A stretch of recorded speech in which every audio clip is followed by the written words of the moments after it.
दोस्तों, आप सभी ये बात जानते हो कि इस समय हमारी वायुसेना में लगातार फाइटर जेट की स्क्वाड्रन घटती जा रही है। इस वक्त हमारी वायुसेना के पास 30 की संख्या में फाइटर जेट की स्क्वाड्रन मौजूद है। लेकिन अगर हमको अचानक से टू फ्रंट वॉर लड़नी पड़ जाती है तो उस कंडीशन में हमारे सामने एक बड़ी परेशानी आ जाएगी। और अगर हमको टू फ्रंट वॉर के लिए हमेशा प्रिपेयर रहना है तो उसके लिए हमको 42 फाइटर जेट की स्क्वाड्रन की जरूरत पड़ेगी।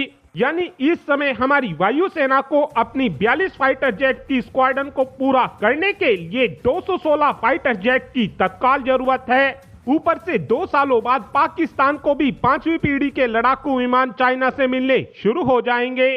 और अगर हमको चाइना और पाकिस्तान के इन फाइटर जेट का मुकाबला करना है तो उसके लिए हमको भी कुछ संख्या में अपने बेड़े में स्टेल्थ फाइटर जेट को शामिल करना होगा।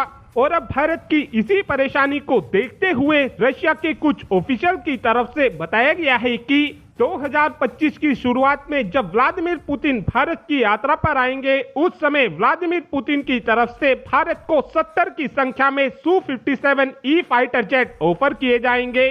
साथ में रशिया के इन ऑफिशियल का कहना है कि इस बार जो हम भारत को ऑफर देने वाले हैं ये इतना शानदार ऑफर होगा कि भारत चाहकर भी हमारे इस ऑफर को मना नहीं कर पाएगा। ऐसा इसलिए बोला जा रहा है क्योंकि अब रशिया अपने Su-57E फाइटर जेट के साथ साथ भारत को अपना सबसे लेटेस्ट टेक्नोलॉजी का AL-51 इंजन भी ऑफर करने वाला है। और अगर भारत रशिया के Su-57E फाइटर जेट को ले लेता है तो इसमें हमको AL-51 इंजन ही लगा मिलेगा। आपको बता दें कि अभी तक भी जो रशिया अपने Su-57 फाइटर जेट को एक प्रॉपर स्टेल्थ फाइटर जेट नहीं बना पाया है, इस बात के पीछे सबसे बड़ा कारण यही है कि अभी तक रशिया ने अपने Su-57 फाइटर जेट के अंदर AL-41 इंजन लगाया हुआ है। इस इंजन के साथ सबसे बड़ी परेशानी यह है कि ये इंजन हीट ज्यादा प्रोड्यूस करता है, जिस कारण Su-57 फाइटर जेट को हीट सीकिंग मिसाइलों की मदद से काफी आसानी से मारकर गिराया जा सकता है। लेकिन जो रशिया का ये नया AL-51 इंजन है, ये इंजन काफी ज्यादा हीट कम प्रोड्यूस करता है, जिस कारण इस फाइटर जेट को हीट सीकिंग मिसाइलों की मदद से इतनी आसानी से मारकर नहीं गिराया जा सकेगा। AL-41 इंजन के साथ एक परेशानी यह भी थी कि इस इंजन की जो लाइफ थी वो भी केवल 2000 घंटों के ही होती थी। लेकिन जो रशिया का ये AL-51 इंजन होने वाला है, इस इंजन की लाइफ 6000 घंटों की होगी।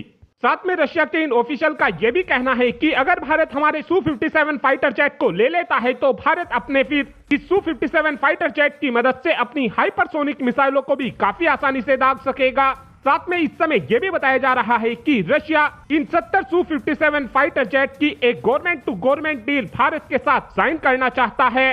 और इस वक्त रशिया का यह भी कहना है कि अगर भारत हमारे Su-57 फाइटर जेट को ले लेता है तो हम Su-57 फाइटर जेट की कीमत भी भारत को काफी ज्यादा कम लगाएंगे। और ये कीमत कितनी होगी, इस बात को लेकर रशिया की तरफ से अभी केवल इतना ही बताया गया है कि इस समय जो भारत रफाल फाइटर जेट को खरीद रहा है उसके मुकाबले हमारे Su-57 फाइटर जेट की कीमत कम होगी। और अगर भारत Su-57 फाइटर जेट को ले लेता है तो भारत रशिया के बाद दूसरा ऐसा देश बन जाएगा जिसकी वायुसेना Su-57 फाइटर जेट का इस्तेमाल करेगी।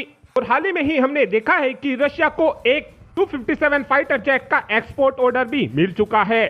और अगर हम रशिया से 70 की संख्या में Su-57 फाइटर जेट को ले लेते हैं तो ये फाइटर जेट हमारी टेंशन को काफी हद तक कम कर देंगे, क्योंकि अभी हमारे एमका को प्रोडक्शन में जाने में 2034 तक का समय लगेगा। और अब आप ही कमेंट कर बता सकते हैं कि क्या हमको रशिया से Su-57 फाइटर जेट लेना चाहिए, हाँ या फिर ना। इस बात का आंसर आप कमेंट बॉक्स में दे सकते हैं। Thanks for watching this video. Have a good day.